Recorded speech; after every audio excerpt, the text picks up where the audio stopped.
you doing? All right, we're learning about the Pilgrims, Indians, and Puritans today. Okay, so let's check out chapter 14. The Pilgrims are here. They had a really bad winter. Half of them die. Let's see what happens. Let's go. Connor, you want to say hi? Hi to everybody. Hi. Connor, I'm reading to Connor today, so. Yeah. All right.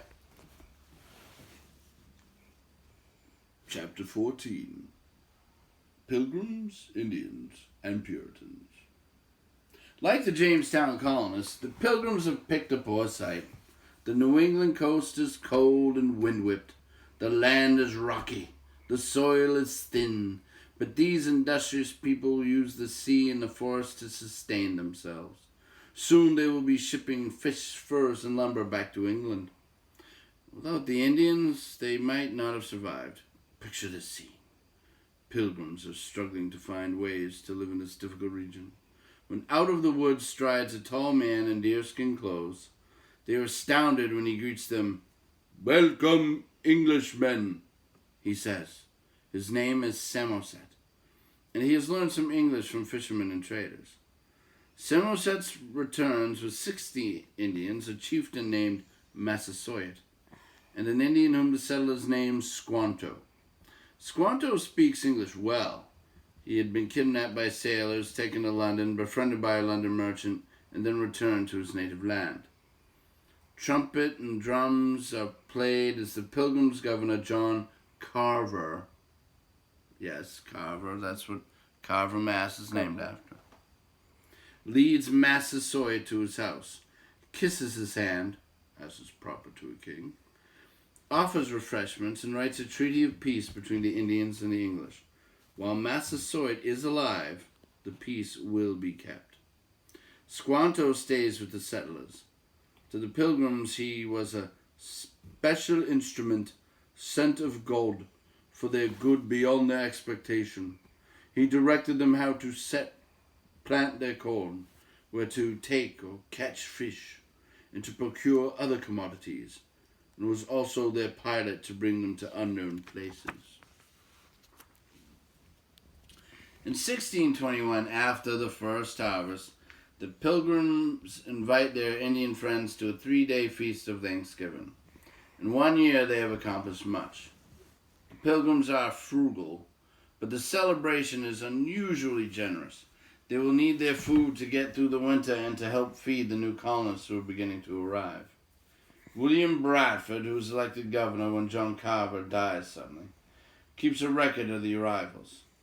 When the ship Fortune docks, he writes, "There was not so much as biscuit cake, neither had there any bedding, nor pot or pan."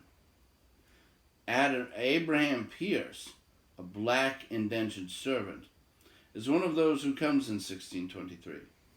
A few years later, he will own land, vote, and be a respected member of the community. The new arrivals bring reports from England that are not good. Now the Puritans are in trouble. The Puritans are also called saints, but they are more moderate than the Pilgrims. Remember, Puritans don't want to separate themselves from the Church of England. They want to purify the church. What they really want is to control the Church of England. Of course, King James and those in charge don't want that at all. The Puritans can't stand King James, and he doesn't like them either. Of the Puritans, he says, "I will make them conform themselves, or else I will harry them out of the land." The Puritans can see that King James isn't good for England's economy. First there was inflation, and then a depression. James has brought his big spending friends to England from Scotland, where he's also king. They are getting special favors. The Puritans are not. And so a group of Puritans gathers at Cambridge University, where most of them have gone to college, and make plans to sail to America. The Puritans are better educated than the Pilgrims, and richer too. John Winthrop, their leader, is a lawyer, born on a manor with servants and tenants. When King James dies in 1625, and Charles I becomes king, things get worse for the Puritans. Okay, and we're gonna learn more about these Puritans soon, and they are the ones who formed Boston in 1630. All right, so we discussed Thanksgiving a little. We're not going to discuss a lot because we're going to learn about Thanksgiving right near Thanksgiving. All right, so have a good one, and maybe you can prepare for eating some turkey. All right, say goodnight, Connor. Good night. Goodbye.